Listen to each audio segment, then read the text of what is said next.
အားလုံးပဲမင်္ဂလာပါရှင်။ Yummy Food by သင်စားကိုကင်းဘလော့လေးမှပြန်လည်ကြိုဆိုလိုက်ပါရရှင်။ဒီနေ့ချက်ပြမယ့်ဟင်းလေးကတော့ခရမ်းသီးနဲ့မကြိုက်တဲ့သူတွေတောင်ကြိုက်သွားစေမယ်ခရမ်းသီးနဲ့ငါချောက်ချက်ကလေးပဲဖြစ်ပါတယ်ရှင်။ခရမ်းသီးမှာဗီတာမင်တွေအာဟာရဓာတ်တွေ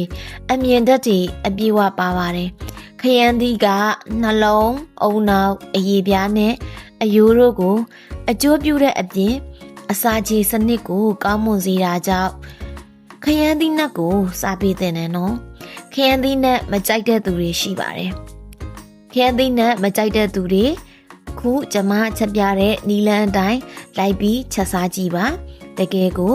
ကြိုက်မယ်လို့အာမခံပါတယ်ပထမဦးဆုံးအနေနဲ့ခရမ်းသီးကိုရေသေးချစွာဆေးပါကြက်သားမုတ်ထည့်ပါမယ်စနွေးမုတ်အနှဲငယ်ထည့်မယ်စားအနှဲငယ်ထည့်ပါမယ်ညင်ငပိအနှဲငယ်ထည့်ပါမယ်ပြီးရင်တော့အကိုလုံးကိုတမအောင်နေပါမယ်ခရမ်းသီးအတွင်းသားတဲ့ဒီထိတေချာပုတ်ပြီးတော့နေပါမယ်ဒါမှခရမ်းသီးအတွင်းသားထဲမှာအရသာတွေဝင်မှာဖြစ်ပါတယ်စီဆူဆူတဲ့ကိုငရုတ်သီးကြက်သွန်အဖြူအနီးဂျင်းထောင်းထားတာလေးကို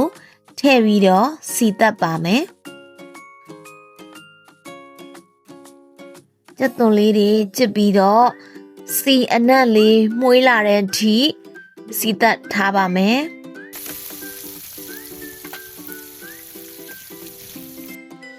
ကြက်သွန်လေးတွေကျစ်သွားပြီဆိုရင်ရေသေးချာဆေးထားတဲ့ငါချောက်ကလေးကိုထည့်ပြီးတော့စီတက်ပါမယ်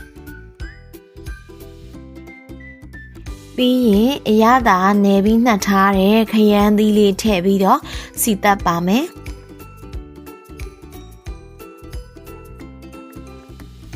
ပြီးရင်တော့ရေအနှဲငယ်ထည့်ပြီးတော့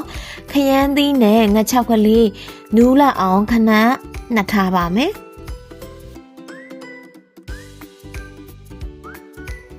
ခရမ်းသီးလေးနူးလာပြီးစီပြန်လာပြီဆိုရင်တော့ရပါပြီ